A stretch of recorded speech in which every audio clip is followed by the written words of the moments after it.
Going on, guys? Full house, 12:30 a.m. It's late, 50 man. on a wins. on a school night. Past my Everybody's here. bedtime. Bobby's got a nice. This is what Jimmy Bobby's got a charges up cool all part weekend going for. on. Yeah, With the We coach, got too. we got some West Coasters hopefully representing tonight, we keeping got the numbers strong, and some the East Coasters are Australians, some asleep. Filipinos. That's true. Nice. Japan. We're worldwide here. We're Yeah, international on the Garden Report. This is the International Garden Report edition. yeah. Jimmy, you got permission to stay up? There you go. I did. I had to get a permission slip signed, You're actually. going to be From late for school tomorrow? homeschool. Yeah, Signed coming in Epstein's late. mom. Doctor's note. Yeah. So It's been yes. Yeah. Go ahead, Jimmy. no. I was gonna say it's just been a few games. I missed you guys, so I couldn't sleep. So I Yeah, go figured ahead, I'd come Jimmy. join. Don't hold Uh, back. So let's talk about a couple of things, and let's start with. Elephant in the room. No, I'm just kidding. No, we know what happened earlier today, and for those of you who didn't see it, the big newsmaker was another Jaylen Brown article that came out with a bunch of stuff in it pertaining to his future playing for another team, and a lot to be Oh made for those boy, comments. Jimmy, that's why I'm here. this is what Jimmy stayed up for, but we're gonna. Full we're disclosure. Full disclosure. We're gonna make Jimmy wait for it a little bit because we're gonna talk about this game. Why? Because it was a freaking awesome game, Yeah. and as good a game as they've Yeah. played in a long time, and so many things that we've been screaming about them doing. They did tonight, and then also the Rob factor, which is all great. So we're gonna cook a little bit tonight. We're gonna talk a little bit about the game, and then we're gonna get into some of those Jalen comments. But until then, before we start, I do want to mention our exclusive wagering partner, FanDuel. Yeah. For those who know, Jimmy Toscano's geeked up. Tell them about the bet you made, Jimmy. All right, so first of all, sign up FanDuel.com. Do it quickly. Boston. Do it quickly. I didn't know which way to bet. I didn't know which way to bet this game tonight. It was a 5-point spread. The Celtics were favorites on the road against a good Kings team. I know the Kings were coming off the second night of a back-to-back. I know the Celtics had a couple days off, so I didn't. There's a lot going on with the Celtics. I didn't know which way to bet it, so I clicked on the game, and there's a number of different bets that pop up. I see a little bet, no dunks in the first 3 minutes of the first quarter for minus 150, which means if you bet 50, you'd win 25, for example. So I said, you know what? I want to get fired up to start this game. I want it to feel like a horse race, just screaming for 3 minutes straight. Yeah. It's like the Kentucky Derby. So I placed a bet, no dunks allowed on either team for the first 3 minutes. The ball is tipped, and I'm just screaming at the TV for 3 minutes. Shoot your shot. Shoot. I'm loving the shot making that's going on in this game. 3-pointers.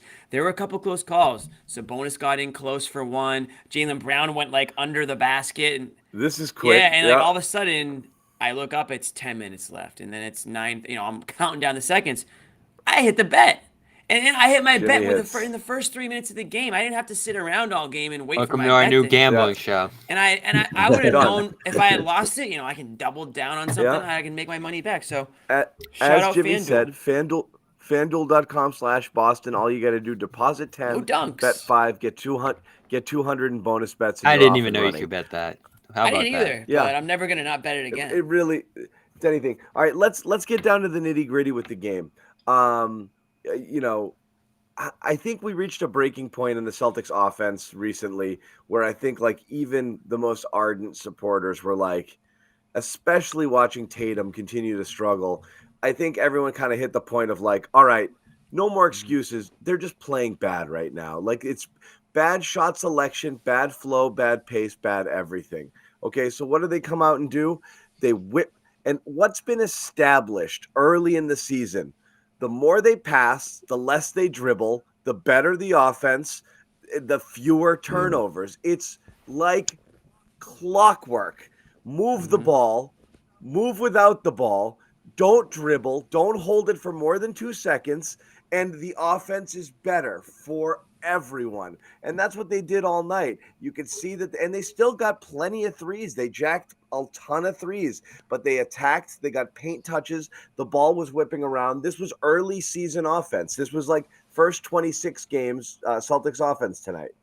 Yeah, no, for sure. And, it's something that Joe Mazzulla always talked about, always preached early in the season. And the biggest reason was he would always mention the fact that you get extra possessions. And this is a great example of that, prime example of that, especially when the Celtics were able to get those extra possessions. But of course, obviously, the quality possessions, take care of them, take care of the basketball, swing the ball, make sure people get their touches. I mean, take advantage of the fact that the Kings are on the second night of a back-to-back. And that's exactly what they did. And guys got hot. Obviously, Tatum and Brown leading things, and this is the end result. You got a double-digit lead in the fourth quarter. I know some Celtics fan might have been a little worried when they got it down to, I mean, it was almost a single digits, but then in came Tatum to close things out. This is the kind of game, the kind of offense that you want to see from the Celtics, especially on nights where guys like Tatum and Brown can sit out, the last 5-6 minutes and pad their stats a little bit, right? Because when the offense is flowing the way it is, you get those easy shots, you get those opportunities, but you're not forcing the issue. You're just following what the defense is essentially giving you, and the Celtics took advantage. Ton to love about this one. Defense first and foremost.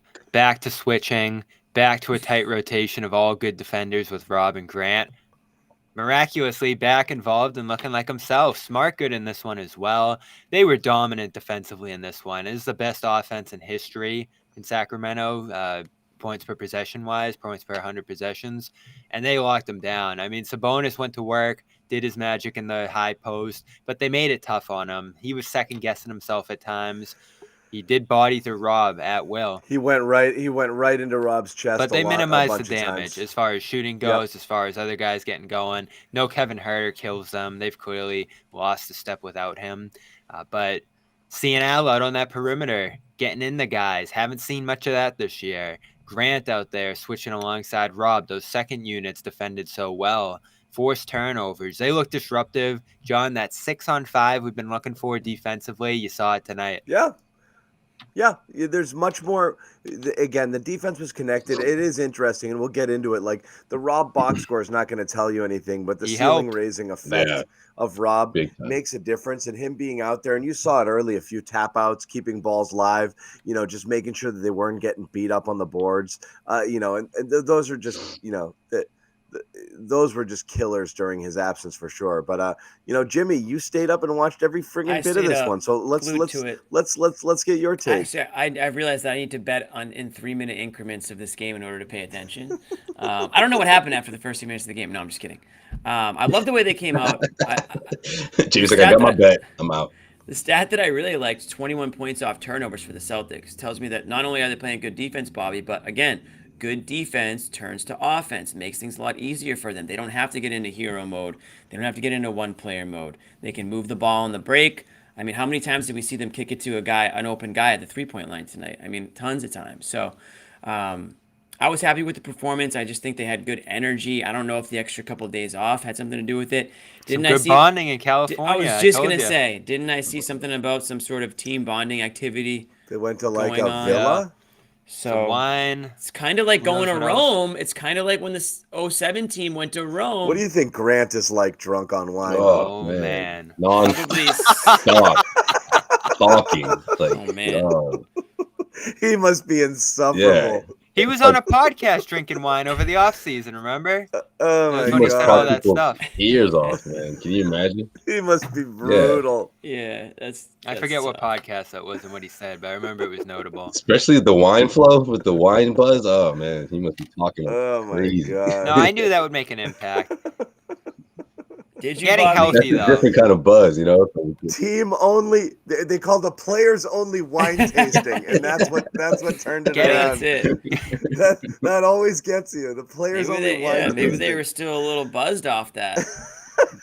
Getting healthy though, the big one. No more Hauser. No more Luke. Sorry, Luke. Wow. No more Mike. Wow, what the hell, heartless. man? They just went. This is your playoff rotation right here. Luke provided his service. Now Rob's back. Jeez. Man. He's like, thanks, Okay. Luke. Thank you. No for your Hauser in the service. playoffs.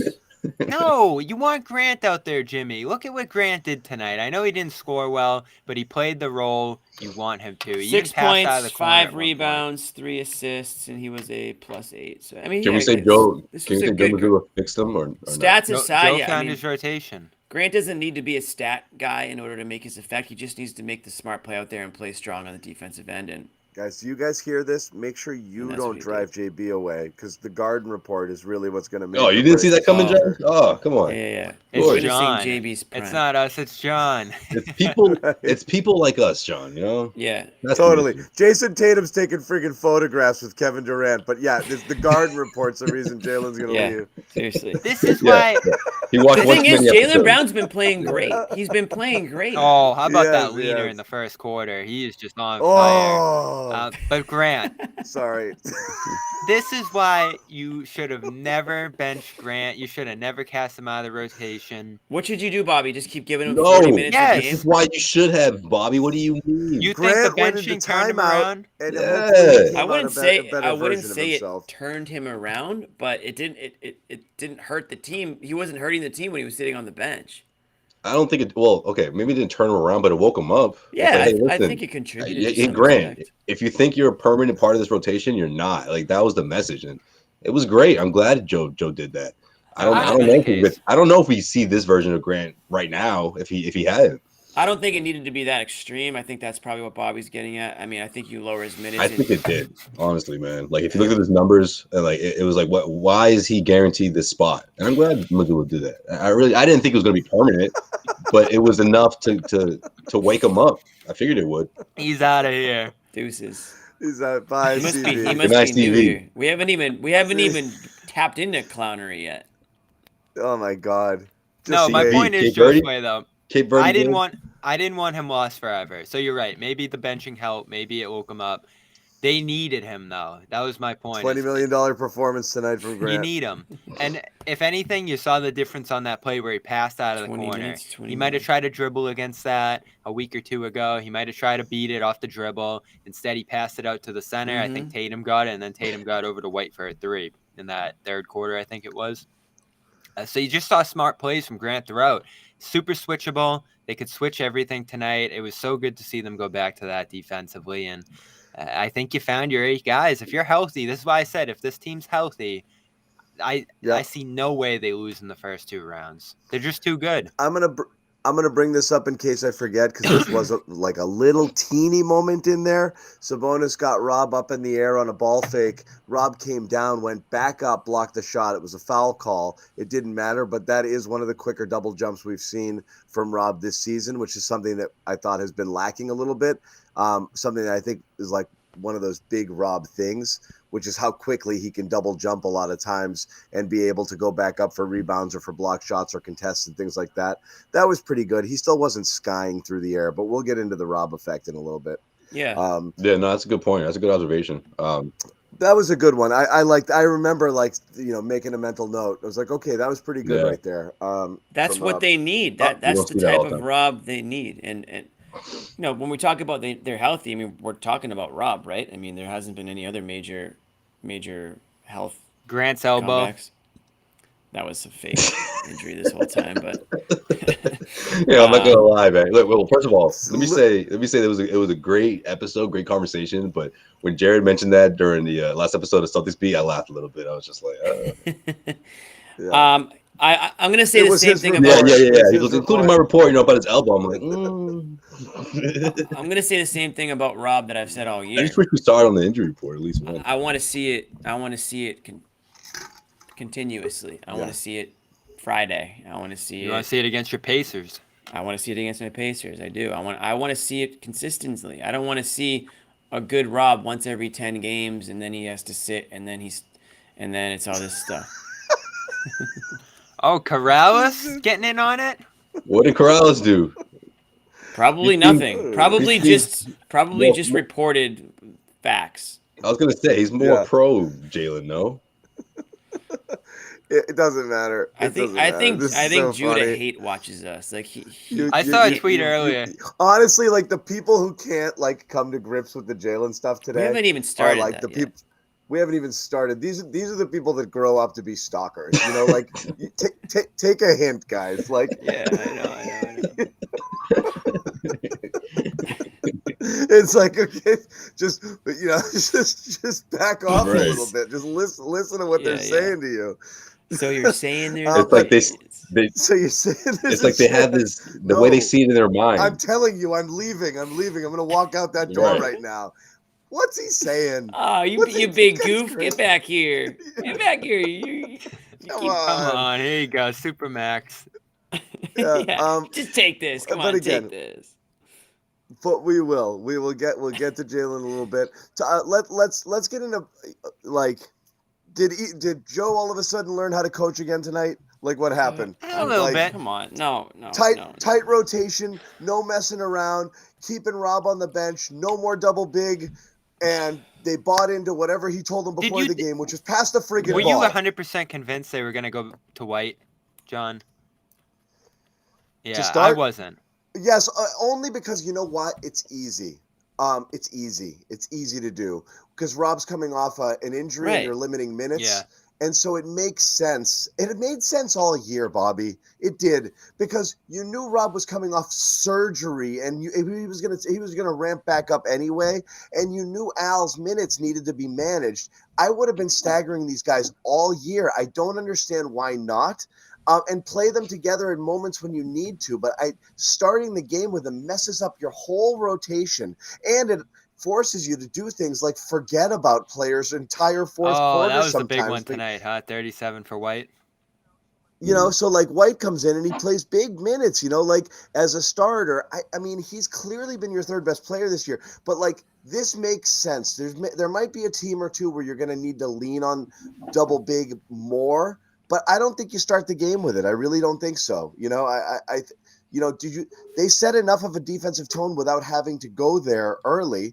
I don't think you need to do it. I think that's the part of it, though. I mean, before that was that's what strengthened the starting five, having Rob being that anchor, that defensive anchor. I mean, clearly he's not the same player, but this is a great way to get him back into the fold, obviously, but also to strengthen that second unit. I mean, we were talking about this the depth of this team, probably like couple months ago, or at least before the All-Star break, and it sort of disappeared on us, right? I mean, obviously health plays a part, but you're also looking for, you see Mazzulla looking for guys, to try to figure that part out. And I think this is the end result of that. He's realized that, he can't really maximize his rotation if Rob is starting, especially where he's at right now. And you want to get him ramped up for the playoffs, and you want to get him his minutes. But I think this is the best way to do it. I think this is what's best for the team right now, is having him come off the bench, strengthen that second unit, and you're not losing a whole lot of that out of that starting lineup, because they can defend well at a high level when, again, this team is healthy, and that's what we saw today. You know what? What I think needs to happen and continue to happen if today was the first day is Mazzulla can't be reactive to what other teams are doing. And what I mean by that is Celtics need to be the ones dictating who goes out in the court. Like against Utah, why is Derek okay? So you're going Muscala, big. You're going big just because Utah's a little bigger? No. Yeah. Put in your best players. Force Utah to make them adjust. play to you. Exactly. Does Golden State ever mess around with that? They're like, no, this is our lineup. Derek Come White get us. is good enough where teams have to Play your adjust best to guys. what the Celtics are putting out there. He saw Kessler game was everything a up. debacle. I hate that. But it's not just Utah. It's happened a number of I agree with you, times. Jimmy. You're the most talented team. Right. You're the deep team. You're the one that can throw bodies. Yeah. Teams have to worry about you, your length, your size, your athletic wings. They're supposed to be sweating you, not the other way around. Play your friggin' best, Exactly. and whatever happens, happens. It makes no sense to me. It makes no sense that you would mess around with it. Why play other guys because they're similar to the size of the other guys on the court? Right. You're going to play worse players to match up with their better players at that position. Right. It's just play what you got. Like opposing coaches are like, guys, all we have to do is play our shitty guys. It doesn't matter. They're just going to try to match them. What are we doing here? Just put your best team out there. It's not that hard. I mean, I know we're oversimplifying it here, but that's how good Derek White's been this year. And I think it's the injuries. He's a great defensive player too. It's not like you're losing out on that end of the ball. Yeah, it is just. Where's Sherrod? They got four of us here, and they're complaining that we don't have everybody. It's typically when guys are out. Over here, okay, we're doing. I feel like it's typically when more than a couple of guys are out, or more than that. Where Mazzulla just sort of fluctuates with his rotation. He sort of panics in a sense, right? When Rob's available, when Al's available, Marcus. I mean, this is when you see him, do what we expect him to do, right? In terms of handling the rotation and putting guys in the spot to succeed. But when a couple of guys are out, especially starters, that's when he starts to He go deep into scrambled his bench. Josue, He's- and He we saw scrambles, right, we in a saw big him go way. away from Grant. We saw him trying Hauser. There might have been a little bit of Muscala mixed in there at one point, but he stayed with Smart through the struggles, and White fell on the back end of that. It got inconsistent, and even the substitution patterns got inconsistent. This one, super sharp, simple. You go into that Brogdon, Grant, Rob look. Great bench run between the first and second quarters with that group. I think they went +9 right away with Brogdon and Rob out there. And that turned the game around. It's close for a little bit from there. They have this monster start to the third quarter with the starters out there. And again, you see the offensive ceiling of the starting group when they can space, when they hit shots, when they move the ball like they do. And real quick on Joe, who I didn't go too hard at until last game. I thought he was really bad in that last game. This is what the offense should look like.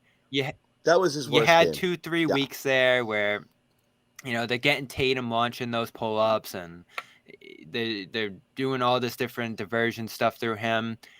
And I remember after the first Portland game in Boston, he got asked about those Tatum pull-ups, and I think Jared actually asked the question where he's like, all right, earlier in the year you have like all these paint touches and kickouts and different layers of attacking, and Joe's like, I don't know if we had more of those early on.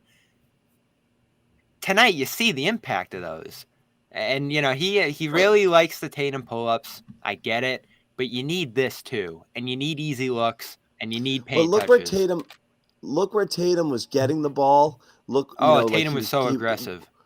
But where he was catching the ball too, not 30 feet from the basket, getting it in closer where he could attack, take a dribble or two, and go up. And it didn't stick to a little his bit of hands fire too. Fox is bumping him. You saw him put on the mean face. Tatum played an angry game tonight. We're gonna talk Tatum. Dig a little bit deeper into Rob. And then, of course, we're going to get to that Jalen report, which there's really nothing to worry about at all. If we get to it, we get to it. But it's really nothing to see here. Not a big deal. But we are first going to talk about FanDuel. If you're interested, I know Jimmy Toscano is. Poor Jimmy. Poor Bobby. Poor Jimmy. Poor Bobby. I'm rolling. I'm worried what this is going to do to Bobby. But $100. Massachusetts, USA. Listen up. The wait is finally over. FanDuel, America's #1 sportsbook, now live in Massachusetts. It's been almost 2 weeks now. New customers here in Mass can get in on the action with $200 in bonus bets guaranteed. All you need to do is deposit 10, bet 5, 200 coming your way. Just sign up FanDuel.com/Boston. That's our custom URL. That's how they know that we sent you. And that's how you can cash in on this special offer. Bet on all your favorite sports. Super easy to download app.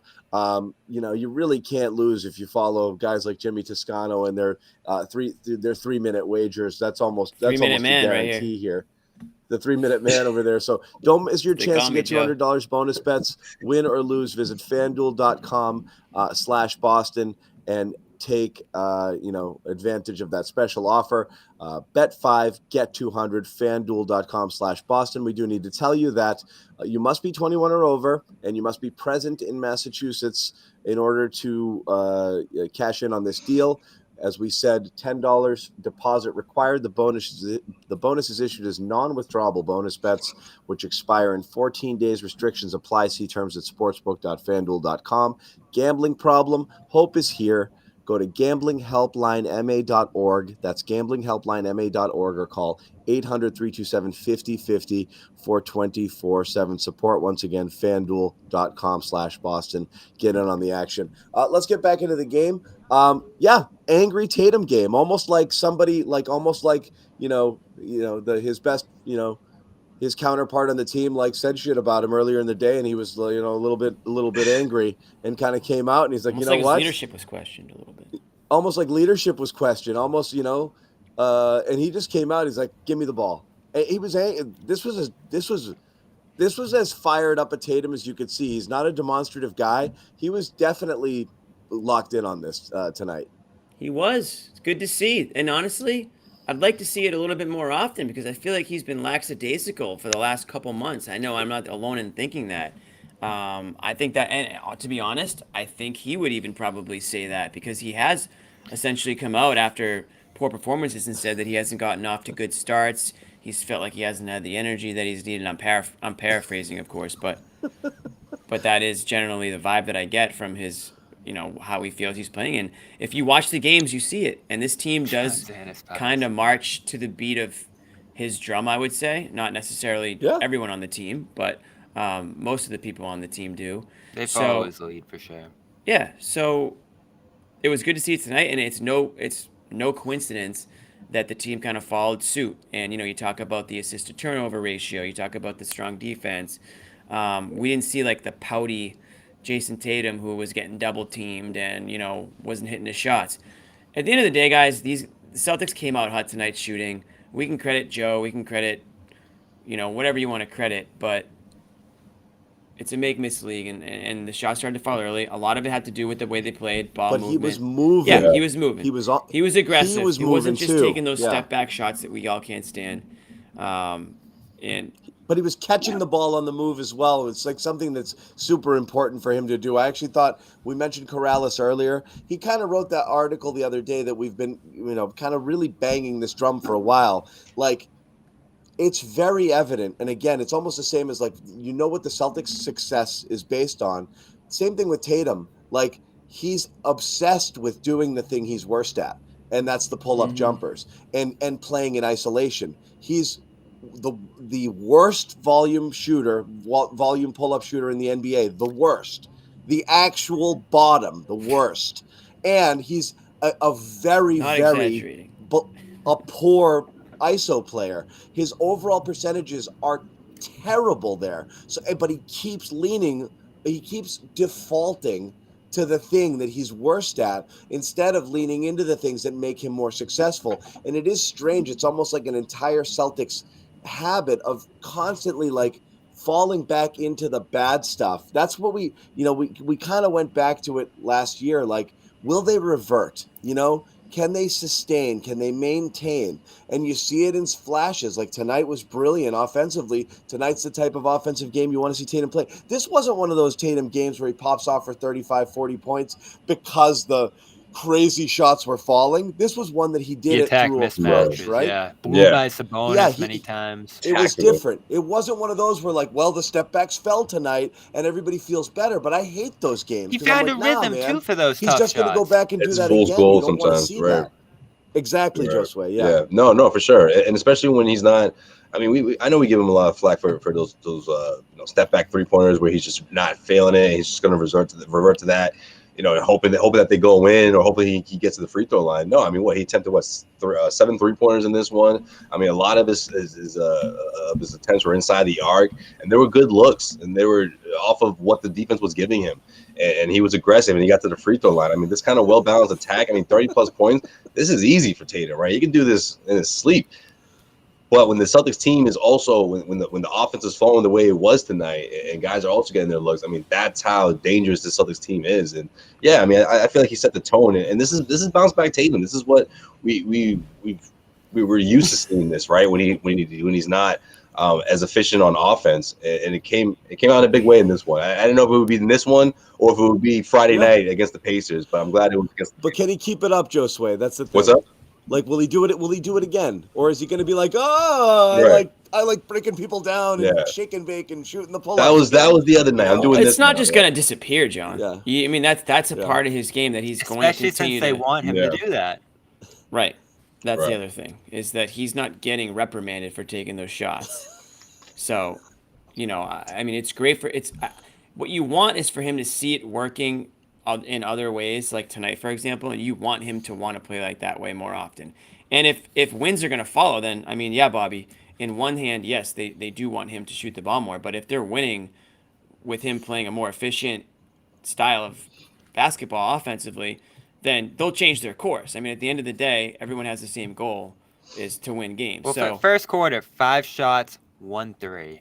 Super aggressive, gets off to a great start, misses the free throws to begin the game, but after that, ton of mismatches, ton of dribble penetration past Sabonis and other guys, and I just loved his approach early. How many times have we talked about him getting off to slow starts? This is one of his quicker starts we've seen from him all year. Yeah. Yeah, for sure. Facts, my dog. It was a quick start. Facts, It was dog. a I quick feel start. like When you see a couple go down early, that also just kind of gives you that confidence that you need the rest of the game. When he's starting, this isn't just this year, but Tatum's kind of known for cold starts to these Yeah. games, right? Trying to get into them. It takes him a quarter or so. I mean, Jaylen Brown's the starter, and Tatum's the guy that. He wanted it early Right, tonight. You exactly. could tell. First possession, he just took it right to the basket. He missed the free throws, but it kind of set the tone. Yeah. Like Jimmy I'm got coming, scared. He was going to dunk. Yeah. There were a couple very close ones. Somebody grab that guy. There were a couple close ones. Brown was specifically Yeah. close. Everyone- You don't realize I how thought- often these guys could probably. I'm always like, why didn't he just try to dunk that? He was right there. You're not thinking about it. Yeah. Everyone waiting for us to talk about this Jalen stuff. It's like it's reminiscent of when Chris Rock went live and everyone's waiting for him to talk about the slap. It's like, just talk about the slap already. Jeez. Everyone in the comment section is cracking me up right now. So true. Oh man, no, it's funny. Yeah, it is great. It's like we're the reason any bad thing that's ever happened in Boston sports is because of the Garden Report. Right. Oh, and if Jalen leaves, the reason. we're the reason. Number one. Yep, all of it. No, we're gonna get into it. Let's cap off the game. Last thing to talk about. How How about Al Horford tonight? Plus 25. yes. I know we're not going to talk about Al that much. Dude, but Al was great. Al's been Tatum was great. Right. But Al's been consistent. But what'd you see from Rob again? I'm always like, I'm waiting for that guy to just friggin', Come on, first game back, John. Yeah, kind of some slack. you know me. I mean, I've recalibrated again, my well, that's what it is, expectations, but- John. You have to Yeah. recalibrate because Right. we all watched it tonight, and it was just good to see him out there contributing, to be honest. And he didn't look slow. He didn't. No. There wasn't a situation where I was like, this guy looks hurt, right? So that's all. Dunked at one point. Yeah. So I mean, It was a sneak dunk. I but mean, yeah, I think we're all treating it like with kid gloves right now. We just want it was a right. put it Right. right over We're the top not- of the rim dunk. If we yeah. recalibrate our expectations, like you said, John, then we're not disappointed by this performance tonight. But if you look at the overarching, career of Rob Williams, I don't think, years ago we would be like pumped to see like this type of a line. But we're expecting something that looks like this right now, like 4 field goal attempts. Like that's like the norm. It feels, it's just not. Yeah. Offensively, you're not going to get blown away by him. But what he does defensively, I thought he did have obviously an effect tonight against Sabonis in that second half. Sabonis still got his triple-double and all that stuff. But, I mean, Sabonis has been playing like one of the best players in the NBA all year long. And I thought Rob at least had a decent effect on him tonight, which is all you can ask right now. Yeah. And that those 20 minutes, as Bobby said earlier, those are going to, Luke or Hauser or Muscala. So it's also Blake. Yeah, Blake, which, Blake's my guy, so I'm not going to say much about that. But, point is, you're getting a guy that should be able to contribute, even on a 75% scale, better than those other guys will. A couple of people have said this in the chat. I think I missed it in the game. Did Rob call for the ball in the post? Because a couple of people are like making a big deal about it. I missed that, but I saw him catch it. There were a few sloppy moments. Brown threw like a wraparound pass to him, and he tried this leaner that went way off, and then he took that long two that ended up getting dished back out to Smart for 3. So his shots weren't typical. Even the dunk play we mentioned there was more of like a cutting play than like the pick and roll we usually see from him. So this is why he needs to come off the bench. There's not enough time left for him to sink with everybody offensively. So he needs to come in for 20 minutes, give the 12-year-old Jimmy. give those bursts, get these rebounds, put the ball up, get fouled, scrap out some points, help the defense, and go all out for those shifts. That's what, in terms of recalibrating expectations, as we talk about, there isn't enough time left this year for him to become full Rob again. If it happens, it happens. Miraculously, that'd be great. But there's 9 games left. you want White to start, so that's going to limit Rob's minutes. I know we went crazy about this earlier in the year, but it's the reality. They just have to keep him healthy and take advantage of as much as he can give them, which right now looks like it's going to be 20-25 minutes for the foreseeable future. Yeah, I agree with that for sure. We'll take which it. is fine. We'll literally take take that at this point. Especially if he's closing That's out the games. We point. wanted you'll more, and we asked for too much earlier in the year. No, but it's not that. You wanted last year, you wanted 30 because Rob was transcendent. Okay? All defense. And you just wanted to push it. And that was the thing, is ultimately you want that play out of one of your more impactful players. Last year, he was your third best player. You wanted more Rob minutes. There's no question about it. So I don't know if it's greedy. This year, you have to look at Rob and say, I'll take 22 minutes of him being close to, at peak self versus trying to push it for 30. The thing Sherrod said, I always thought was like awful. Like, yeah, I'm managing myself all game just because I don't know if I'm going to make it. Like, nah, man, go hard or go home. Better to burn out than fade away. I'd rather see Rob play 20 minutes balls to the wall or whatever it is, and be impactful for those minutes, and then live without. And it happened. They played shorter shifts. I think it was 9 minutes, maybe, was it in the first half? Is that what it was with him? And then I think, he got 11 or 12 in the second half. Fine, done. Leave it there. We can live with that. Right. And I'm glad he kept him in there when he got his fifth foul too. I'm just like, just let him go. I mean, look, this game is, at the time, the Celtics still had a good lead. It was the fourth quarter. I was like, man, just see how his body responds. See what it looks like Friday. I mean, these 3 days off, that's huge. So it's a really good test for Rob. And I thought he looked good out there considering everything that he's been through, and obviously all the time he's missed. Yep, he was a positive, and he is a he definitely raises their overall ceiling for sure. Just his presence out there on both ends, it's a noticeable difference, even when he's not making enormous impacts himself. I still want to see Hauser in there though. I don't know. Maybe I do too. I'm not gonna lie. Yeah. We did promise we're gonna talk about it, and we can't keep Jimmy up much later, so we are going to talk a little bit about the Jaylen Brown stuff that everybody wants to pretend didn't happen, but it did. It did, and it did, and it does. It did. It does. Here's but a first, tease. gotta tell you a little bit about. Let's go. AG1. What? No, I'm pumped. I'm pumped. Are you pumped? Very pumped. Actually, no lie, I just reordered my AG1. I want to say this too. Yeah, for sure. So a lot of people might not know this about Athletic Greens, or they might be scared of subscription. But first of all, you save money on the subscription. So athleticgreens.com/garden. If you subscribe as opposed to the one-time order, you'll save money. You get the bottles and all that too. Don't think that you're going to be getting this in the mail every 30 days. You can customize your subscription every 30 days, every 45 days, every 60 days. You can pause it. You can do a bunch of different things to cater to what you need. Let's say you want to take it once every 2 days. You can do that. You don't have to take it every day if you don't want. You can spread it out a little bit and just get your greens that you want over the course of the week. You want to get 4 days worth, then do that. So it's actually, John, you actually can get even more bang for your buck if you do it that way. We always say, oh, it's less than a cup of coffee, which it is if you're taking it every single day. But you're right. You spread it out even less. It's better than nothing. $3 a day if you take it every day. As you said, spread it out. That's also something that you could do. But again, if you're looking for better gut health, more energy, optimized immune system, you don't want to take a million different pills and vitamins. It's a really easy way to just kind of take it all in one shot. 75 vitamins, minerals, probiotics, adaptogens. That's all you need. Bang. One scoop, cup of water, and it's done. And you don't have to think about it again. So take care of that. Grab AG1. It's definitely worth it. You use that URL right there, as we said on the screen, athleticgreens.com. It's spring is sprung. The /garden.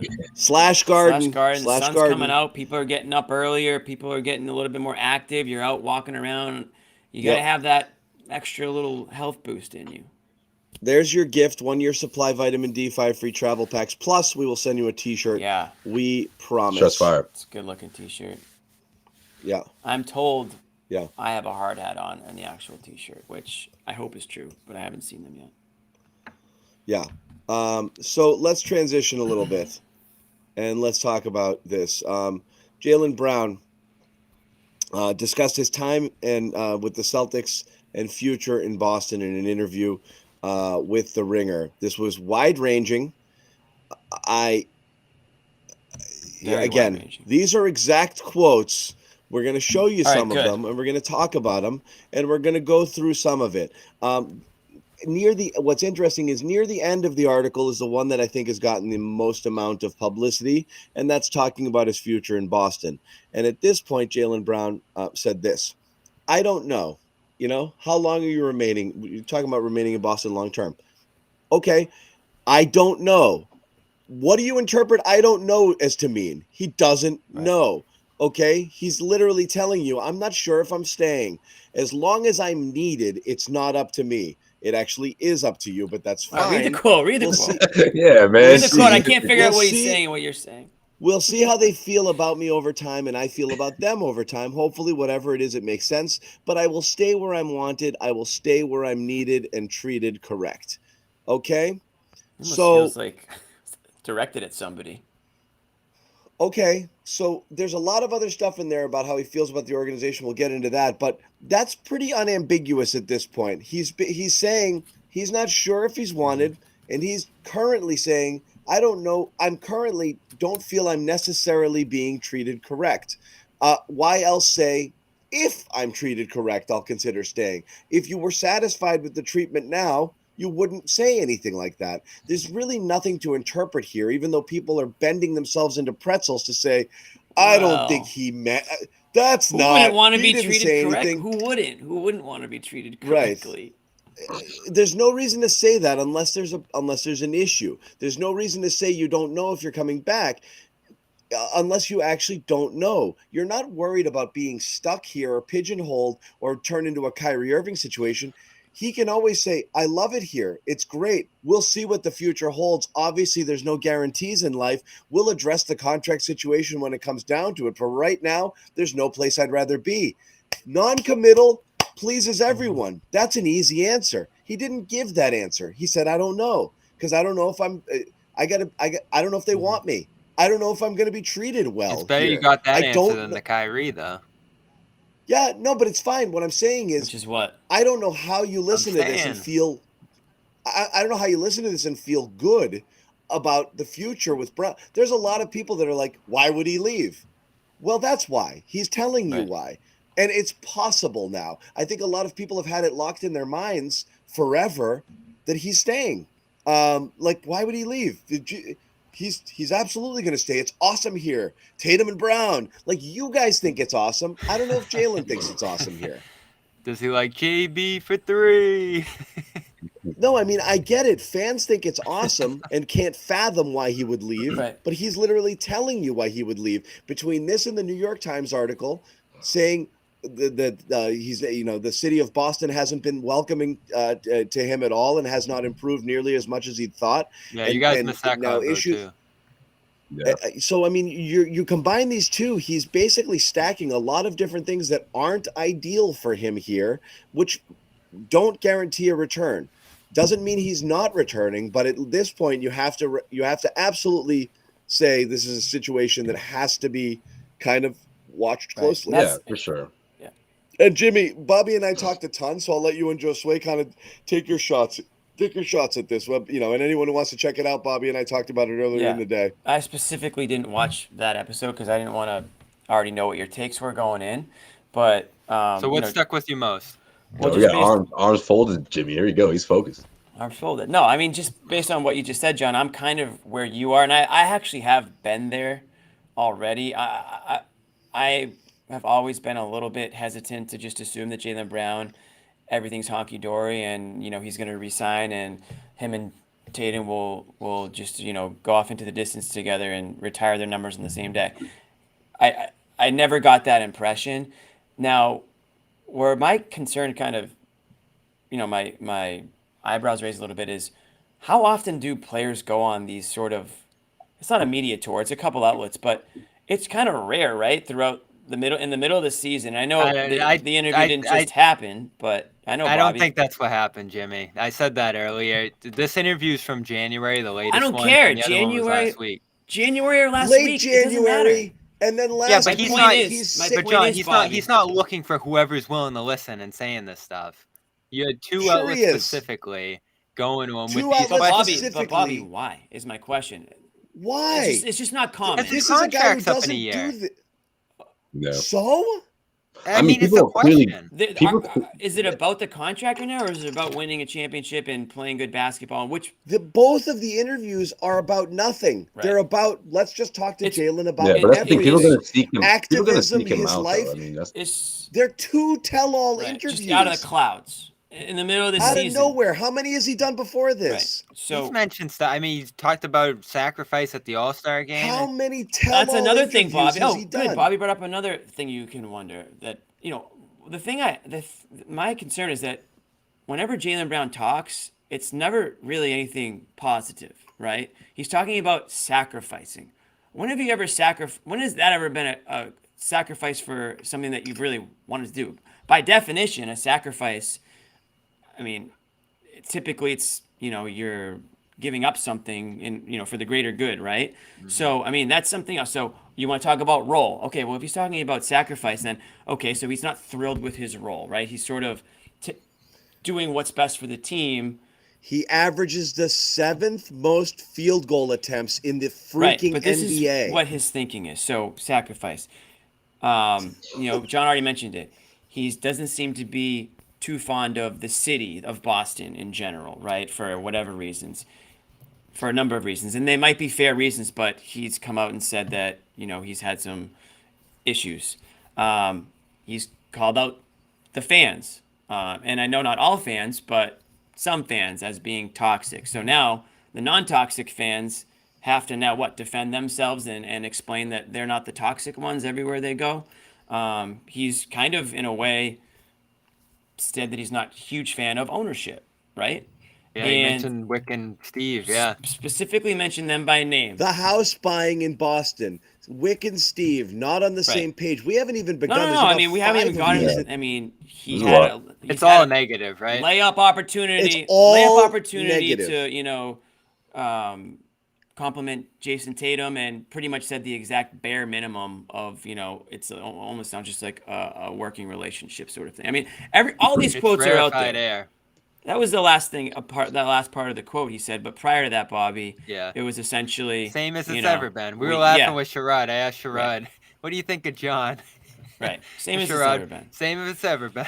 Same as ever been. He's a guy I work with. I know he works. We've been here for a while. That New York Times interview kind of went a little bit I thought it went, generally speaking, under the radar last week. I didn't think it got spoken a lot. What, the Tatum Brown part? No, just the interview. The New York Times didn't get a lot of publicity, I don't think, compared to the one that came out today. The one that came out today, some of that stuff was similar vibe, right? But, what we also found out today, which I thought was interesting, and what we talked about on the show as it was happening over the summer, was the Jason Tatum, Kevin Durant, practice session that was going on in the middle of the Jaylen Brown for Kevin Durant rumors. And we went on this show and said, what, John, you got something on this? No, let's just show the quote here, okay? And then we'll talk about that. I'm just going down the line on all the things that bothered me today. No, because this is another one. Talking about how he felt during the Durant trade rumors. KD and JT are friends. They're working out together and whatnot, so I wasn't sure what the energy was. I love the energy word. It does a lot of work, the vibes and the energy. I wasn't sure what the direction of the organization was. And again, you don't have to read much between the lines. Like, I didn't know if Tatum actually preferred KD here over me. It wasn't clear to me. Nobody's talking to me. I have no idea. So what does he do? He calls Brad and Tatum together. Not Tatum straight up and be like, yo, man, let's have an uncomfortable conversation. That's what stood out to me.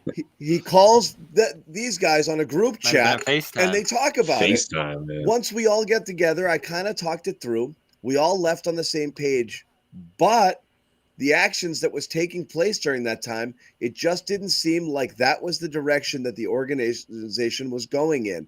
I don't know. It was hard to tell, at least. Yeah. So again, he's leaving this situation unconvinced, really, of what the organization is telling him, because he didn't know. He's kind of gone through this this deal with them before, and he's got the team's best player, buddy with Kevin Durant. While all the rumors are swirling, we're seeing pictures. Not of those only guys. Publicly, like we called him out for two things, Jimmy. One, the pictures. Two, Tatum's interview. So ridiculous. The pictures taken by a Celtics photographer. Is that accurate, Bobby? By a Celtics photographer put out on a Celtics Twitter.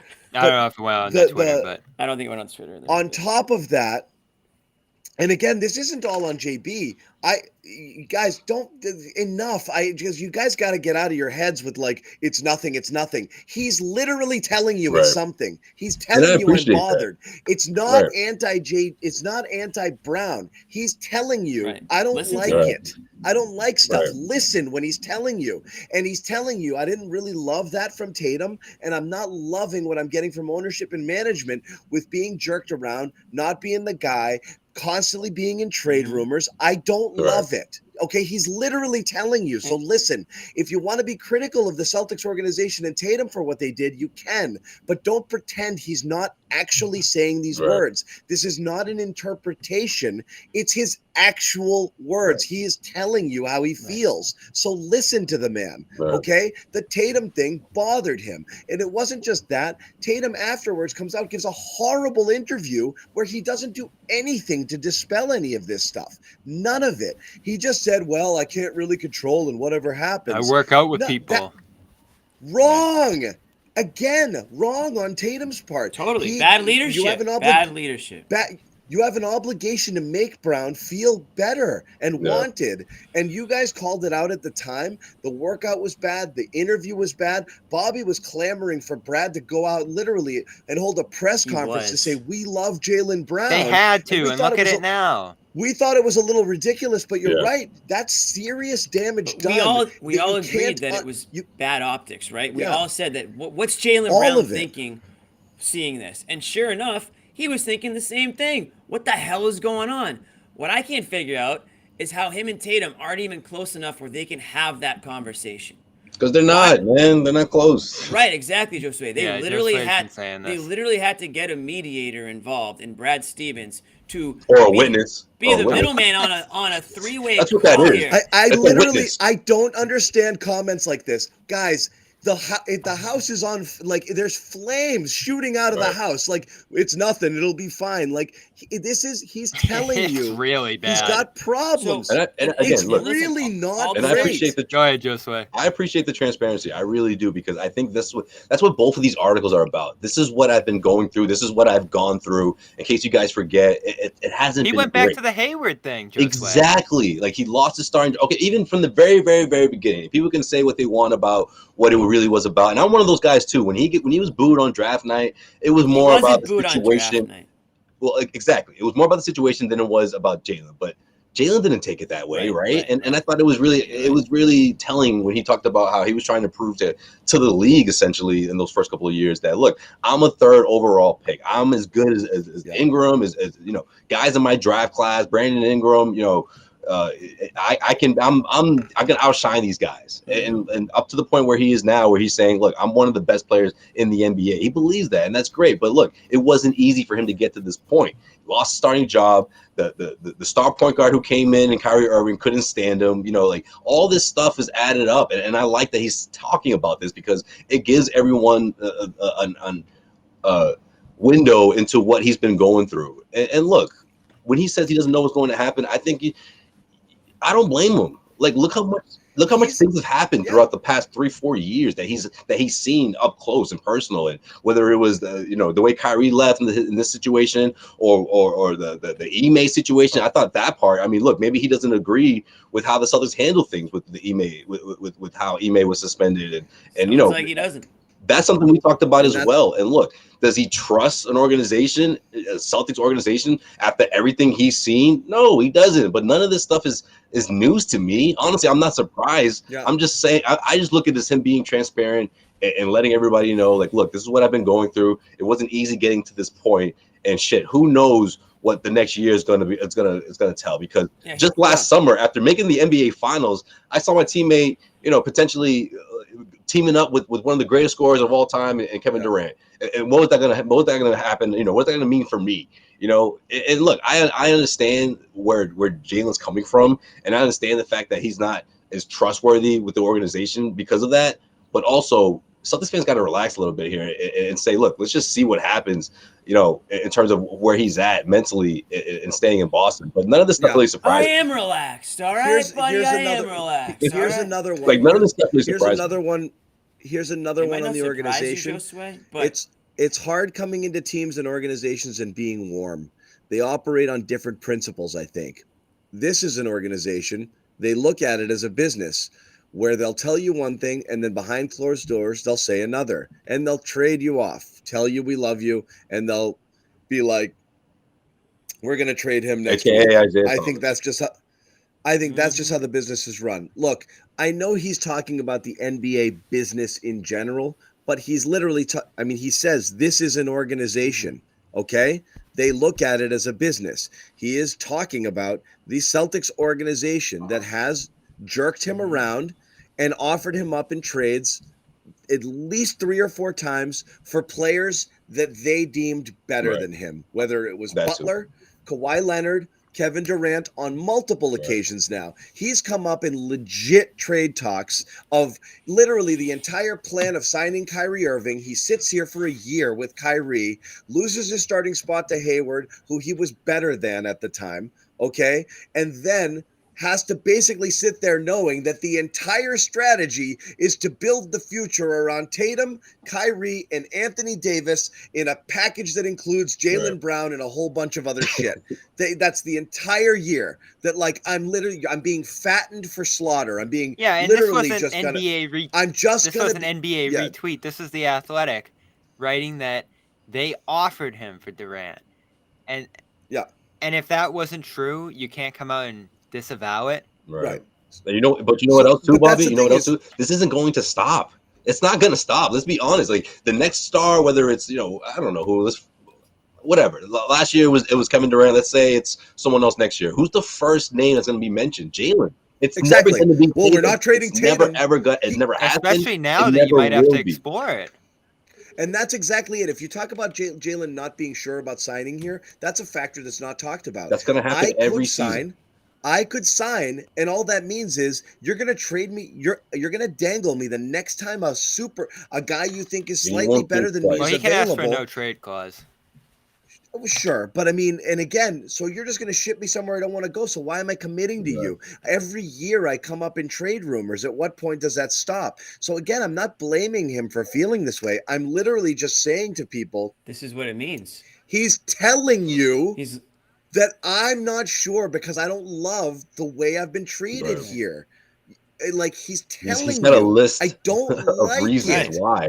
He's got a huge list of reasons from draft night to losing his spot to being offered in trades multiple times to the head coach being fired and him not really being kind of in on the decision or whatever was happening and being hung out to dry and being clueless to Tatum playing around with KD and not doing anything. Right after they went to the finals. To the sacrifice he's given. As he believes he's a top player on this team or in the NBA. I don't know if it was a misquote or if whatever, but I'm pretty sure at the end of the Ringer article today, he said he was the leader of this team, and he said the leader. I don't know. I'm not trying to, dissect every single word, but literally guys, the quote's right there. As long as I'm needed. We'll see how they feel about me over time, and I feel about them over time. Hopefully, whatever it is, it makes sense, but I will stay where I'm wanted. I will stay where I'm needed and treated correct. That is a direct, you might as well type it out, mail it to Wyc Grousbeck's office, and sign it in blood, because that's a message to ownership saying, hey, I'm not happy with the way I've been treated. I don't feel like what I'm needs to wanted change? or needed. But And if it's I not a matter continue of to feel this change. way, I won't be back. That's a good question, Bobby. But again, the last thing I want to say, and let's address that too, because what And can by the change? way, What could they I'm do not different? defending. I don't know, John. Maybe getting the ball at the end I'm of the not game. defending Jaylen Brown I'm just saying that's how he feels right now. Whether or not you think he's No, right or wrong. that's the point, Jimmy. I think that's the main point. I think people are bucking against this, thinking discussing this is somehow either misinterpreting Jaylen Brown, which we're not. We're literally begging you to listen to the man. And two, to say no one is blaming Jaylen for feeling this way. You just have to now acknowledge there's a problem potentially with your second star who's not necessarily locked in here long term, and that's a serious problem. You have to figure out how to appease him and make it right and make him feel needed and wanted and respected, and and all of the things that are important to him, or figure out what you're going to do if you don't think you can repair it at this point. And you're talking about that long laundry list there. So, like, again, Bobby asked a question. I'll throw it back at you guys. What do you do if you're the Celtics organization right now? You read this and you're like, geez, wow. I think they were already okay. worried. I think they were worried anyway, but like now you're like, okay, he's putting it out there, and okay, what do we do here? You meet internally, and then what? Win. That's really it, guys. I mean, win. If they win a championship, all this goes away, right? It motivates him. It's an incentive to come back. And, if they don't win, though, like, that's the thing. That's when things get really interesting, right? You're right, because you have to climb that mountain all the way over again. I mean, for a third time. Look, these deep playoff runs, not only are they, not only does it take a lot of talent and a lot of energy, but, it's exhausting. At the end of it, and you have to come back and you have to regroup and you have to wonder, you have to talk through a contract year and try to block out all the noise and everything's going to be, talking heads saying, can these two do this again, pull this off? I mean, that's really it, guys. It's winning. That's what keeps him around. That's what changes things. And getting him involved at the end of the games. I mean, you could say that as well, but I mean, that's a part that's really up to Joe Mazzulla. But, I just think that plays a part in this whole narrative. I'm glad you bring up the winning Josue, because that is the Tatum. one I just feel like, real quick, also Bobby, I just feel like Tatum, like that's always gonna be the structure. It's never gonna be like a similar, 1-2 punch similar to what we saw between LeBron James and D Wade, right? Like, it's always going to be clear cut. This is Tatum's team. He's the best guy. He's going to get the ball at the end of the games, and Jalen's got to be comfortable with that. And I think that's a big part of it. That's what he's talking about with sacrifice, John. He's not talking about shot attempts. It's the image, it's the status. Right. Get used. But here's what I don't get comfortable with the fact that he's always going to be number 2. He's never going to be a top guy. But this is what I don't get. In a year or two is around the time that players like Brown try to find a best buddy somewhere in the players like Brown who go and they find a team where they can be the alpha. Then they play there and they're stuck in the wilderness and they're an 8 seed and they get knocked out every single year, but he's getting a lot of buckets and making the All-Star game. And what does that guy do? He demands a trade to go play somewhere with one of his buddies and have a super team. Like, you already friggin' have it. Like, recognize that that's what you're going to seek in a couple of years. Do you have to be 1 and the other guy 1A? Like, Kawhi and Paul George, like, does Kawhi have to be 1? And, like, did he make Paul George get a 1A tattoo in order to play with him? That's his team. I mean, but it's silly because all of them are like, who can I pair up with? Kyrie and KD and blah, blah, blah. That everyone's racing to do this. You already have it. You're literally the best duo in the NBA. Like, you're going to leave and then eventually seek it out again. So it makes no sense to me to want to not be that guy to someone unless you don't want to be it to that particular someone.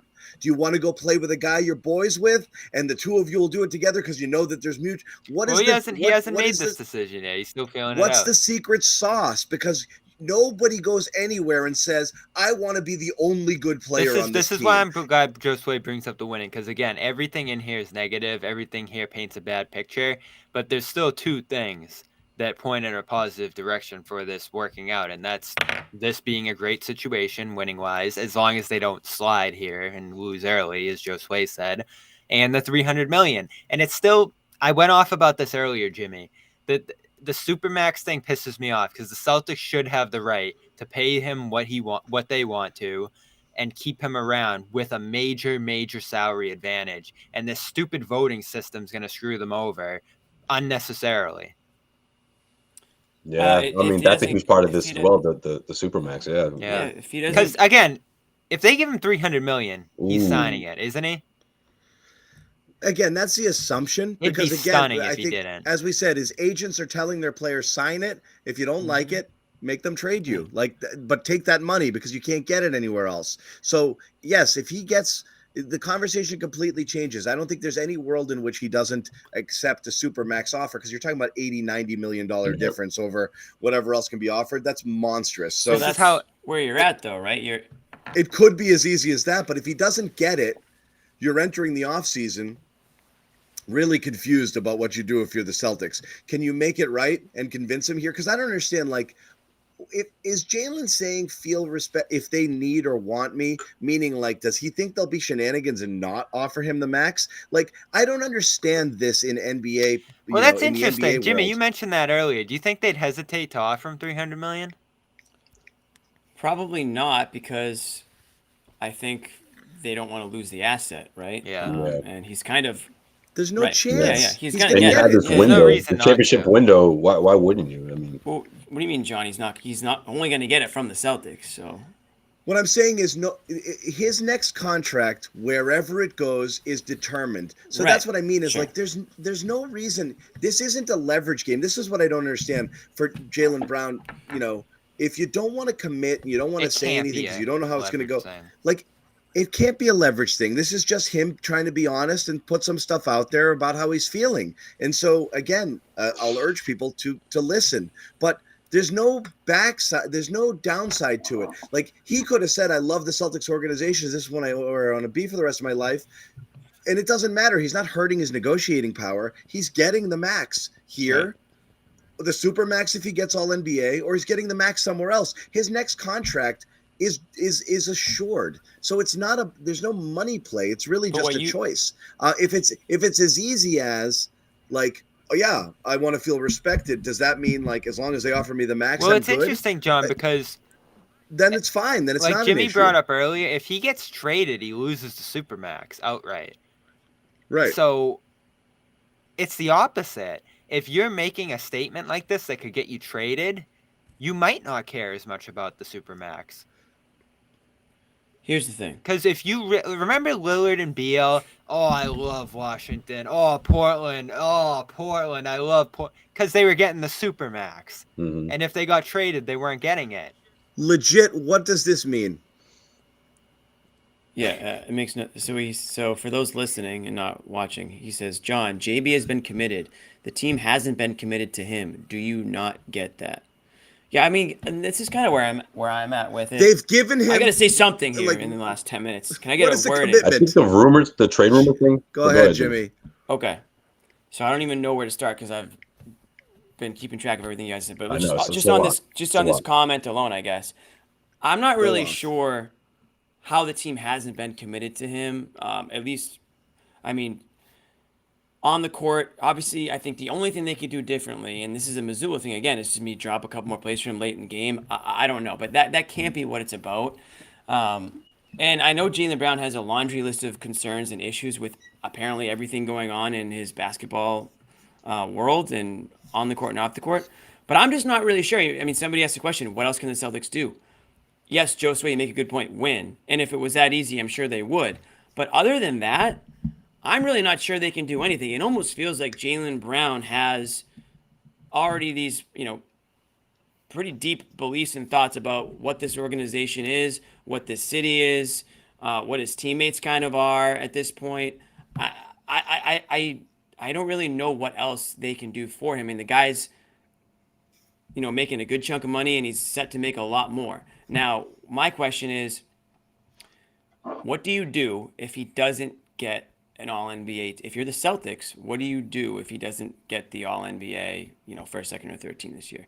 Which would mean you are now on the equal playing field of the others when it comes to money. Is that correct? You're below the others because you can offer 165 in an extension, and they can offer 180 when he gets to free agency. That's So what I you mean. can't So, offer him an extension. well, no, that is sorry. competitive. I mean, what I mean is he's obviously going to go to free agency at that point. Yeah. So you have a decision to make before next season, because what I'm getting at is this: everything I'm hearing, in these interviews that come out, and just everything that I've kind of seen over time, it doesn't seem like on a completely level playing field. I haven't seen or really read anything that makes me believe Jaylen Brown would choose Boston over a different situation. So if you're the Celtics, you obviously know more than I do. You're involved much more. You have to make a tough decision. Do you risk playing out his final year of his contract, his free agency year, and risk losing him in free agency?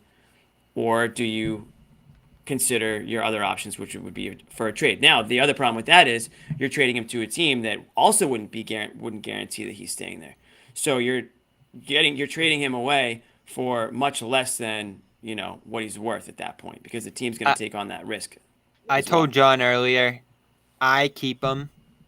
I don't think there's enough out there that you can go get that. I'm sure John loved that idea. That makes it worth it.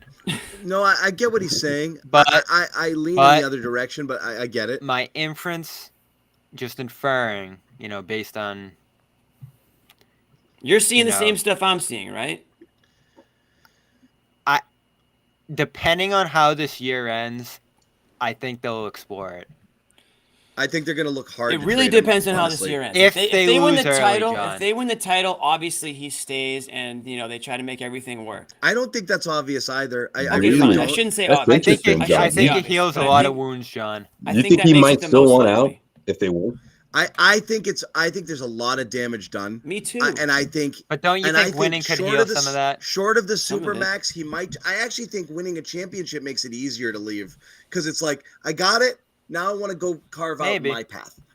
And so I think, again, people are just inferring a lot and like really assuming a lot about Jaylen's mindset. He's telling you how he feels. He's literally saying, I don't know how I'm going to feel about this organization. I don't know how they feel about me. I'm uncertain. Yeah. He may want to carve his own path regardless. Yeah. So again, to the comments of everybody defending what Jaylen is saying, we're agreeing, guys.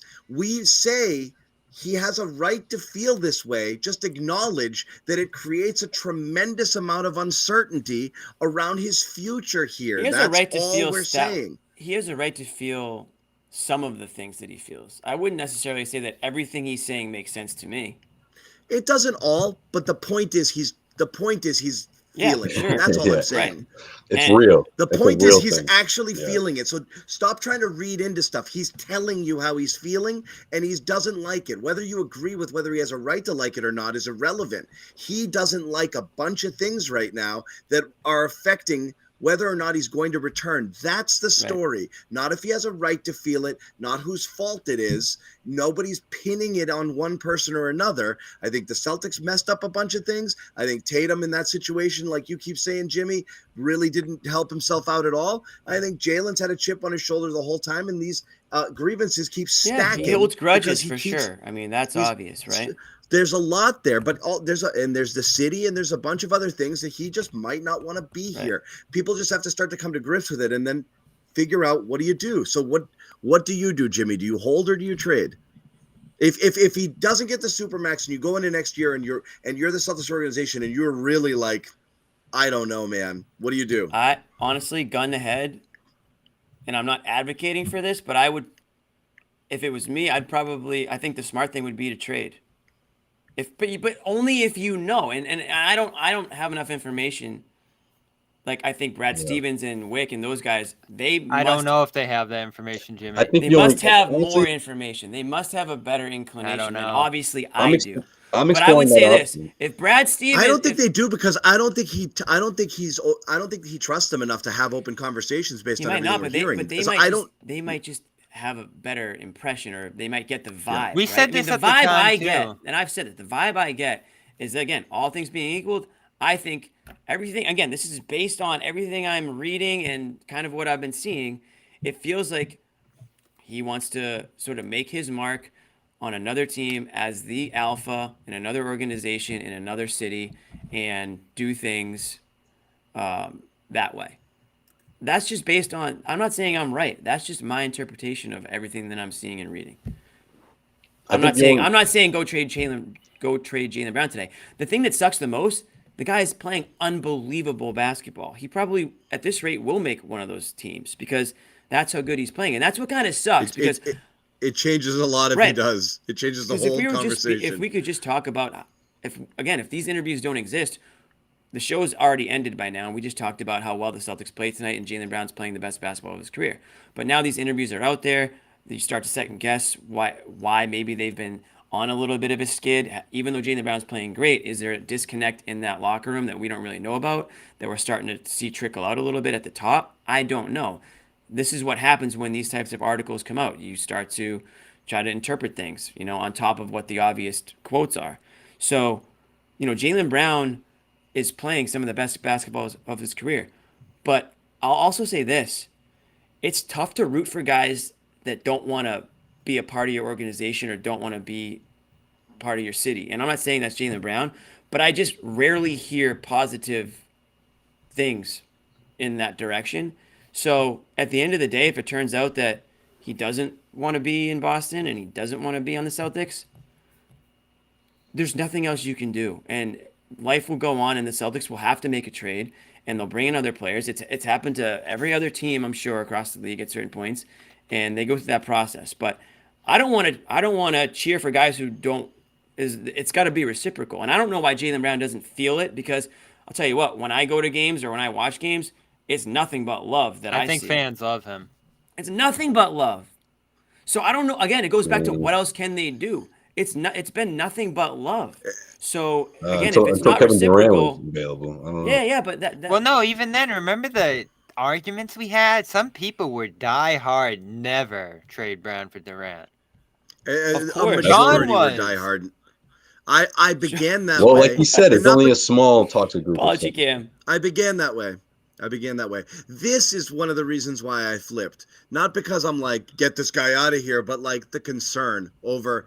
I think I want guys who want to play for the team and play with the players on their team. It's that simple. That's Boston in general. I don't think it's unique to Boston, but go through the list of the favorite athletes throughout the course of Boston history. It has nothing to do with where you came from. Just the rings. It doesn't have to do with just the rings. It doesn't have to do with where you grew up or what your religion is. It just has to do with, did you embrace the city? Did you embrace the fans? Do you care? Do you play hard? And do you, do and say the right things? And if that's what you do and that's how you carry yourself and play, then the fans are going to literally die for you. And there's a number of them down the line in every sport that you could go and list. And he gets that, Jimmy. Like I don't know. Does he? I don't know. I've heard him say neither does Tatum. I'll be honest, Bobby. If you want to talk about inspire, I think Marcus Smart gets it. Smart gets it. I don't know if he gets it, but I've like heard an inspiring, aspect to their connection with the city. No, and even I don't care if you're the biggest Celtics honk going. You can just look at past teams and those guys. I don't want to date myself. I'm not going to be jealous and talk about Russell and all those guys. But, even my generation of guys that I grew up with, the Pierces, the KGs, Antoine Walker, hell. I mean, you can go down the line. Why is Ray Allen less embraced? Because of the way, because of the way it ended, obviously. But even, you know what, though? You know what, John? When he was here, literally up until the last time, he was embraced. And I guarantee you that he'll get a hero's welcome the day he steps back into the Garden, for if there's a ceremony or what, because that's how he carried himself, and they won a championship here and everything, and that's a whole different story. But point being is, there's so many athletes from all across the Boston landscape that you can point to and say he had the right attitude, he had the right sort of, relationship with the city and with the fans, and that's all it took. You don't want to talk about like JD, the whole JD Drew thing. I talk about, that for a different sport. The guy never said boo. Nobody liked him. He kind of flopped, and that was the end of it. I'm not comparing those two players. Obviously, Jaylen Brown is a much higher caliber player, but there's just examples you can make of players that have gotten it and players who maybe haven't or haven't wanted to. And I'm not sure where those guys fall yet. They have time to end up on the side of the Ortizes and everything, and they have time to end up on the other side. Yeah, this is another narrative that cracks me up. The fact that the interview was done 2 months ago Means nothing. You think everything he said in here has changed in 2 months? Like, oh wait, no, I love Boston and trust the Celtics, and the Tatum thing didn't bother me at all. Forget Right, it. right. And I'm definitely signing here. You think if he does the same interview today, he's completely different answers? Do you think he doesn't What care does it about matter? all that stuff? He did the Times It was last last week and week, this the one 2 Times, months yeah. ago. But it There's doesn't not matter. a big gap. Jeez Louise, my God, you people. Like, come on. Like, just accept what he's saying to you and move and deal with it. Like, just accept Right. If your it. girlfriend There's didn't like you, or if your ex-girlfriend didn't like you 3 months ago, she still doesn't like you. She's not having second thoughts. Well, she broke up with me 2 months yeah, ago. but she said that 2 months maybe ago. She wants me back Yeah, now. she didn't say that today. She said it 2 months ago. Oh my God. Just give me a break, guys. Just deal with it, okay? He doesn't like you. I'm sorry. He doesn't like you. He's not that into you. He's just not that into you. He's just not that into you. Josue, what would you do? Bobby's reaching for a lifeline right now. Yeah, I mean, you guys are going back and forth a lot, so I don't blame him. No, look, again, I think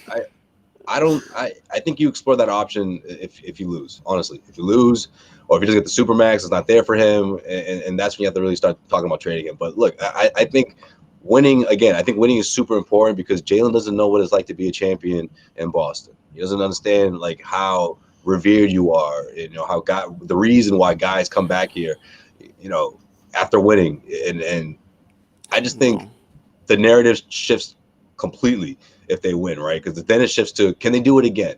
And Jalen's here for that. Jalen is the type of competitor I feel like who's going to embrace that because he's a big part of it. He's going to be a huge chunk of the reason why the Celtics, if they were to win the title, and I think he's going to embrace that. He's going to realize, like, well, wait a minute, this isn't something that's promised, and this isn't something that I can just go out and get if I go to another team and hope that that's true, but hope I get back to the NBA Finals. I mean, look, I think Jalen had a really good time at the finals last year. I do.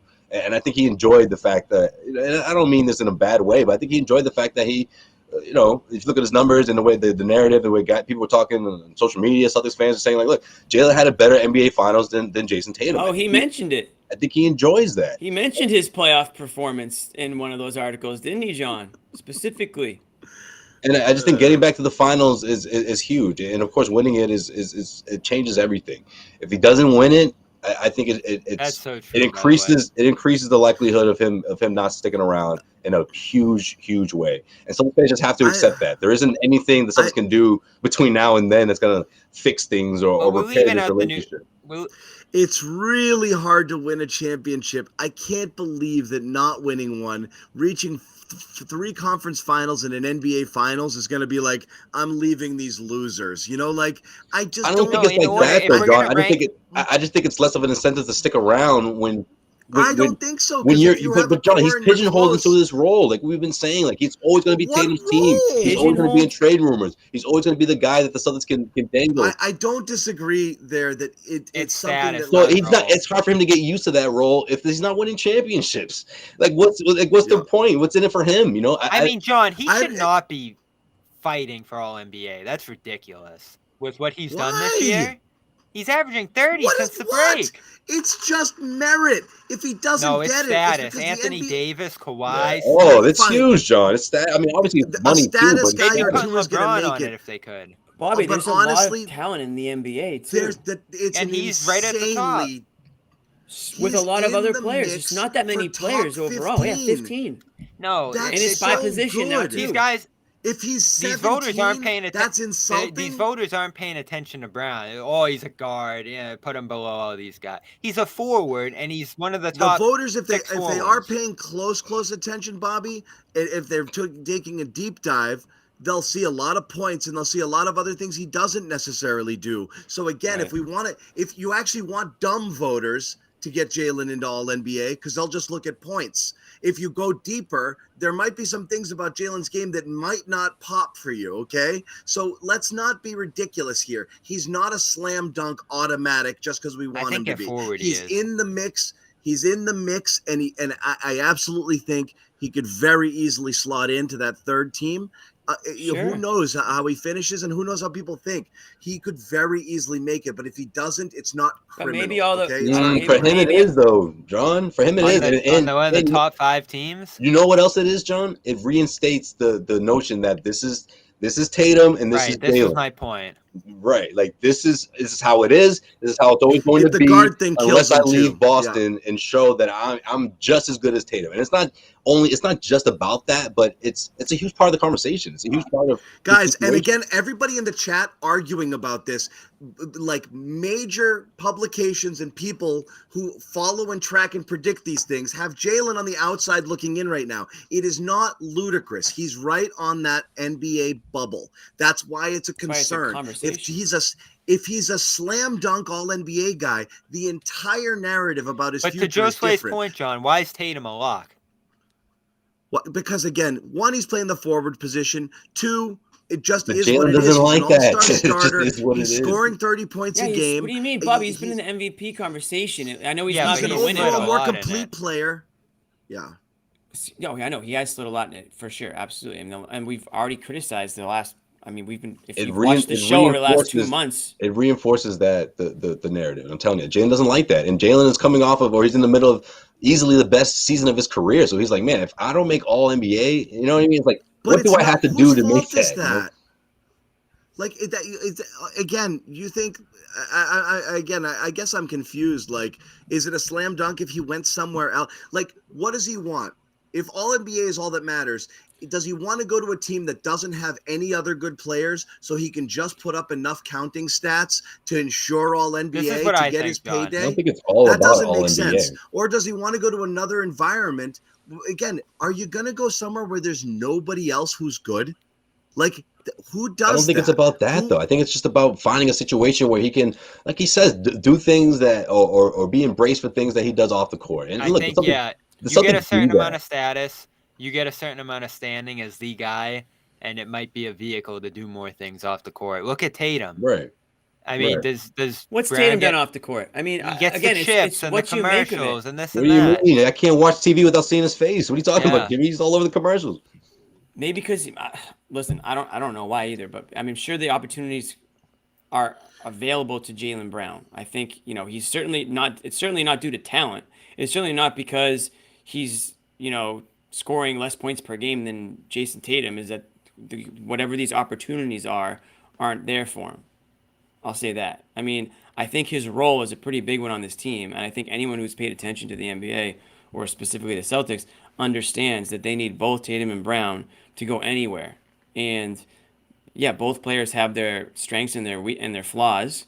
I think we would all say that. Yeah, but everyone agrees with that, Jimmy. But then the second the sky's falling, what's the first thing people want to do? Or what's the first report that's out there when there's a star is available? Trade Jalen for him. Like, Jalen has to get used to that, and he's not quite sure if he's ready to get used to that. At least not right now. He's not going to give you a clear answer being like, oh, I hope I stay in Boston or another 5-6 years or whatever. You know what I mean? Like, he's not going to commit right now. I don't expect him to. I don't expect him to commit. I mean, I don't know why some fans are surprised. We know that doesn't matter either. And especially Jalen. Jalen has seen what happens when you make that kind of comment and you don't follow through with that. Like, touching the ball, the whole crowd booing you. Like, you think Jalen wants any of that smoke? Like, no. But at the same time, he's not scared to leave. He's not gonna put out a quote for people to be like, oh, it's set in stone. He's staying here for good. Like, he's not that kind of guy. They'll miss Jalen. They can't lose this guy. Well, they might. I don't know how you prevent it. Because, again, I think a lot of this stuff's out of your control. The city, the opportunities he's looking for, as Josue said, the second fiddle, you can't really change that. I mean, Tatum's never going to change Tatum's just better. Right. You're not. The All-NBA conversation is stupid because, again, he's in there as a guard, and the guard field is very crowded. And again, guys, just do the math. I know he's not a guard. He should be in there as a forward. He has an easier path as a forward. He has an easier path as a forward than he does as a guard. So that's the problem. Is it's extremely crowded. It'll be tricky. It's not fair. It is what it is. It's a pointless debate to have whether you want to bang your chest and say he deserves it or doesn't. He just might not get it because the game is rigged in a weird way, and it's annoying. But it obviously changes the conversation a ton. The bigger issue is, again, whatever. The bigger issue is what he's saying outright. So let's read this, okay? I feel great. I'm on a 50-win team. This is from tonight. Yeah, Jay King. Can't take it for granted. Tonight was the 50th. I feel I'm focused on helping to lead my team for another playoff run. In terms of speculation, etc., I can't speculate on anything above what I'm doing right now. I think sometimes when people write articles, they get taken out of context. Okay. Here we go. Especially when writers have their own agendas whatever. So for me personally, I'm thinking about clarifying some of the things that have been said recently. But other than that, I'm focused on my team. I'm focused on playing basketball and winning games. Again, unless he's flat out misquoted or parts of quotes are left out, he said what he said. But I'd be talking about the tweets, John, that popped out. I'd be interested to see what a clarification is. So that's good. Yeah. What do you want to clarify about things that were said recently? Nothing right now. The only thing I want to clarify is Celtics need to play better and win more games. If I want to say something in the future about the kind of things that have been floating around, I will. Floating around. Okay. Again, you gave the interviews. You didn't have to, but you gave them. There's the only reason. But fine. The only again, reason anything is floating around. You could have said no. Get ready for Brown and Tatum interview 2.0. 2.0. Do you like him? Yeah. Right, but in terms of now, right. I like when people hear things from the horse's mouth and you can see my reaction, my face, and everything, how I feel about what I'm saying. Sometimes I can get lost in translation, So I feel if I need to do so, I will. I'll keep constant communication with my teammates, my organization. We got to have everybody on board if we want to. So fair enough. The only thing he hasn't talked about is Kanye West. We'll talk about anything else. That might have been the best way he can diffuse it, But the way he talks about it, matters because you can't see it. You can't see the tone. You can't see the expression. It could be totally different. So when you see something in print, I think that's fair. He could say like, I didn't love the Tatum with KD stuff. What are you going to do? I know they're boys. It was weird. That's different, right? If he says it kind of like, there you go. I'm just saying, Celtics fan. What if he said it with a smirk, though? I'm saying the tone matters, but I do think he recognizes here, just based on the last part of that quote, maybe a little bit of damage control. Control. Right now it's not only to the people out there, but to the people around you. Like if you're in the Celtics locker room and you're like, wow, Jalen doesn't like a lot of stuff, right. Like, does that make you feel uneasy? And so I can see why he would say that and be like, all right, it's not as bad as that. So we'll see where he goes. I mean, I'm sure like you said, I mean, if you're a teammate, you don't want to feel like this is how your teammate's feeling right now about a situation that he's in or that the team is in. I mean, again, the dynamic between him and Tatum, it's just weird. I mean, again, it goes back to them not even being able to have a conversation about Tatum working out with Durant without getting Brad Stevens in on the party call. So it's like, I just don't know where anybody's at. And what I've said about this team over the past couple months is that they just look disconnected out there on the court. Tonight they didn't. Jimmy, the quotes, and again, I think this quote comes from a place of, all right, I've been asked this 1,000 times. Let me just blow this off. But he gets asked about his relationship with Tatum, and he says, I would say it's the same as it's always been. Two guys who work really hard, who care about winning. We come on, we're extremely competitive. People probably still don't think it'll work out. But for the most part, it's been rarefied air. Yeah. And again, I got to point out on this quote, it's not everything we've said. He's saying everything he said is wrong. Okay? I just want to be clear. We are literally just reading his quotes, guys. And he's saying those quotes are, and this is one of the great athlete, maneuvers taken out of context. People will say that like live recorded interviews were taken out of context. Like I'm watching you say it. You should like the whole interview. They played the whole chunk, not a snippet. I watched it all. Yeah.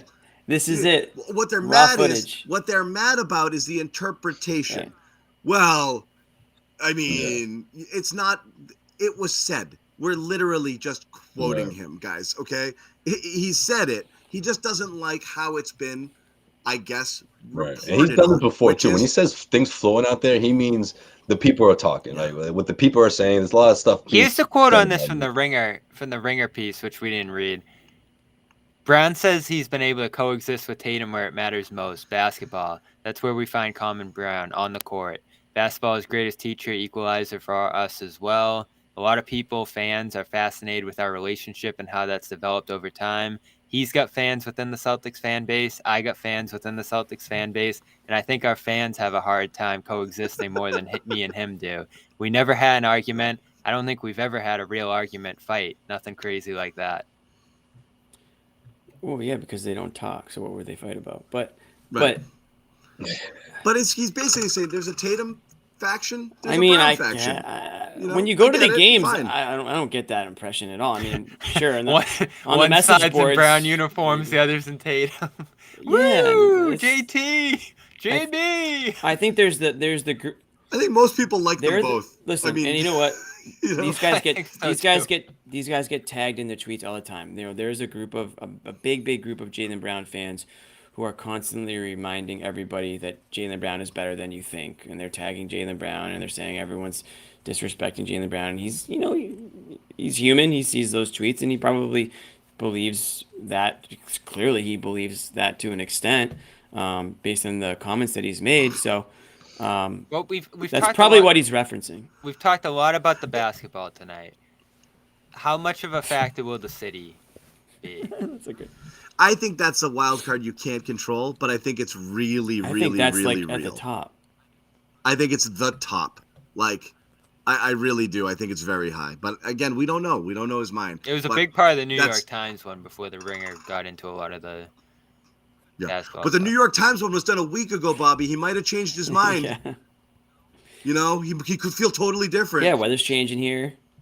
Well, nice night today. Trees blooming. Yeah. He might have totally, I don't know. You never know what he's thinking. He could change it. Again. Listen, I'm keeping him.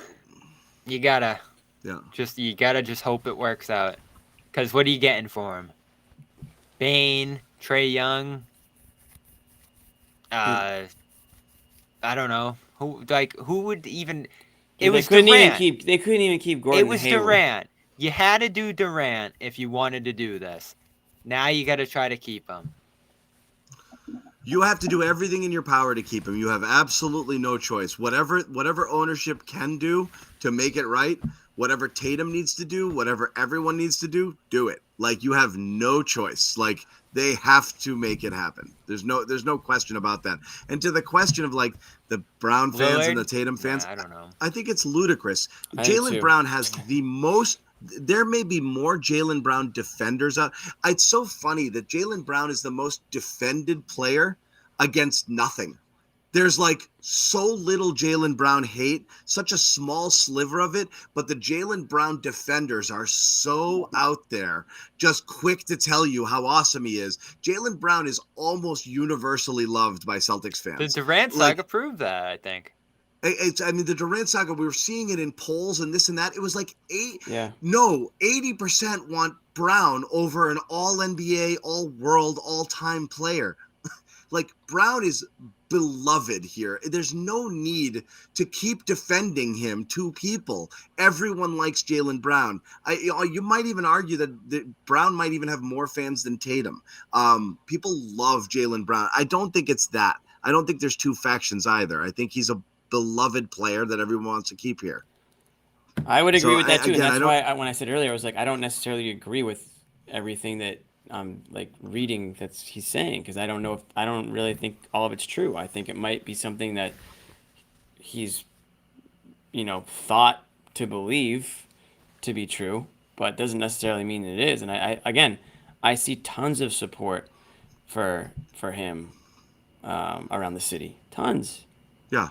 But again, I just don't know if everyone's feeling it back. I don't know if it's about support though. Like we said, it's status and it's standing and it's your role, and he'll never be the face of the team.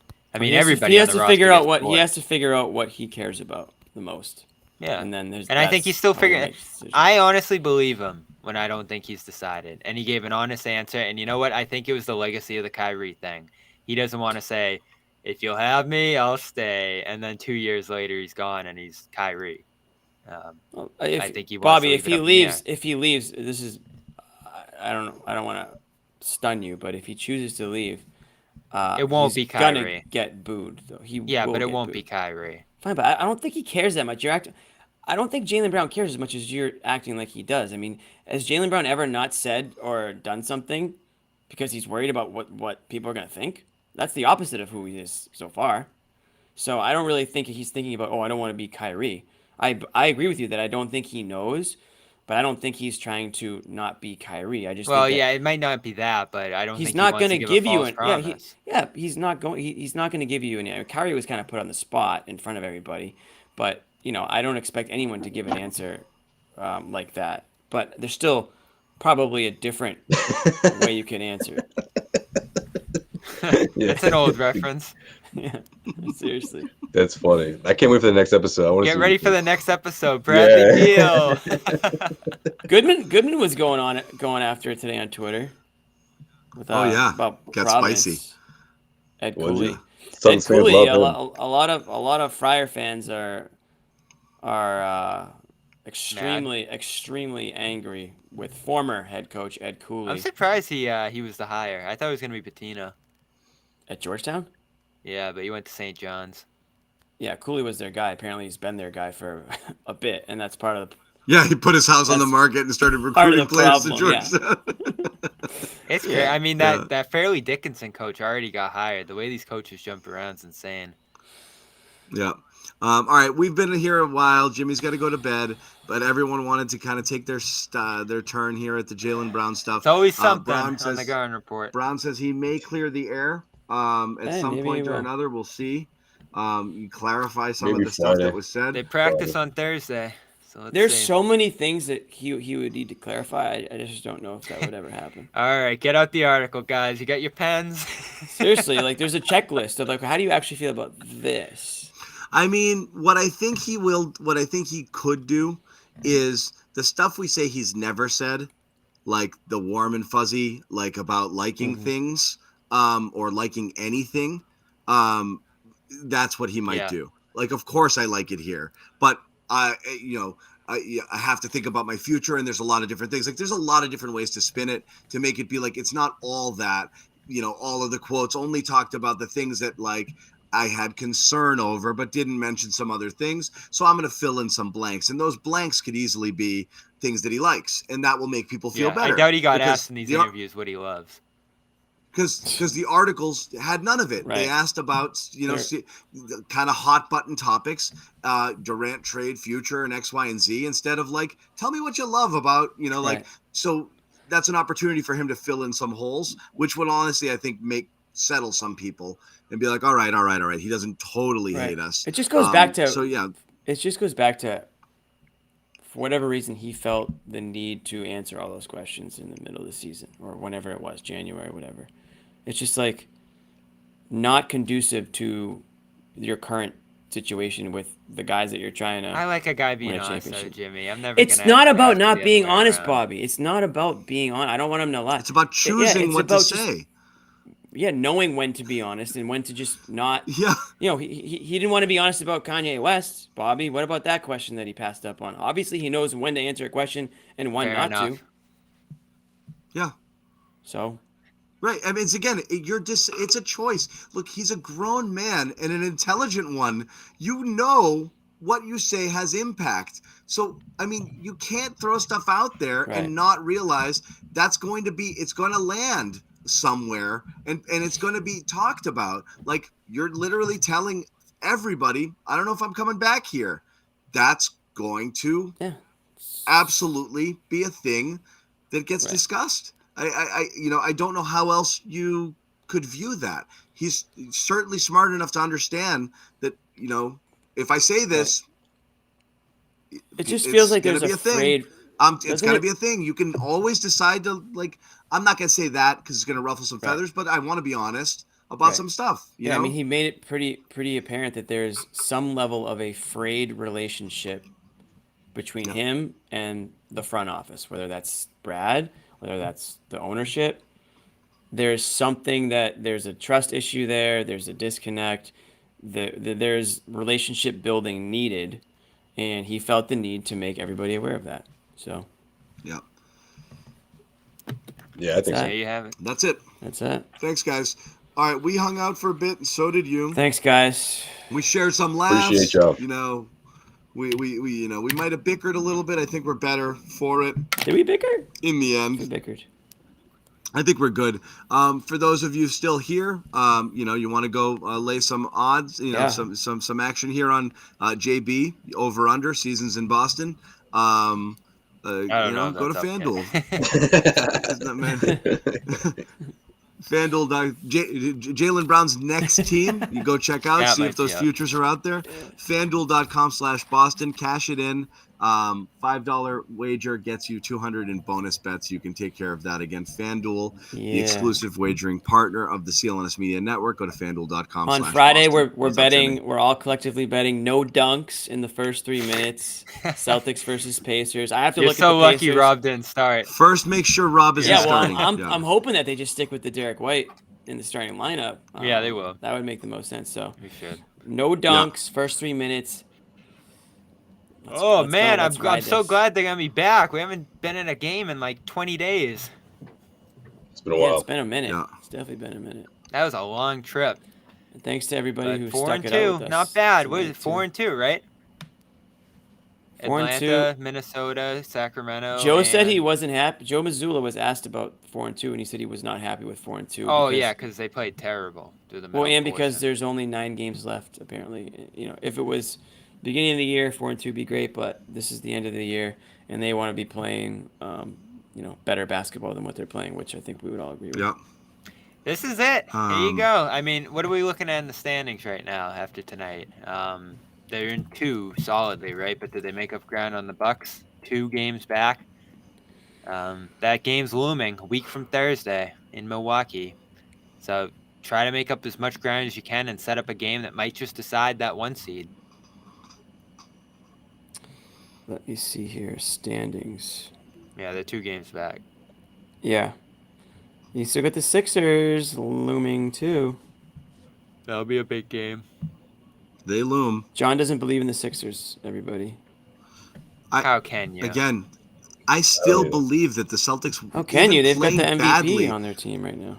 Even playing badly, I thought that the Celtics waltzed to the conference finals. I still just don't see any world in which they A night like tonight reminds you that this is what they're capable of when they play. Even before this, I was saying during the losing streak, like, they suck right now. They're playing like ass, and I still think when they get there, the next meaningful game this team plays is Game 1 in Milwaukee. Like, I still believe it, even when they were playing bad. I don't see a way that they don't get there.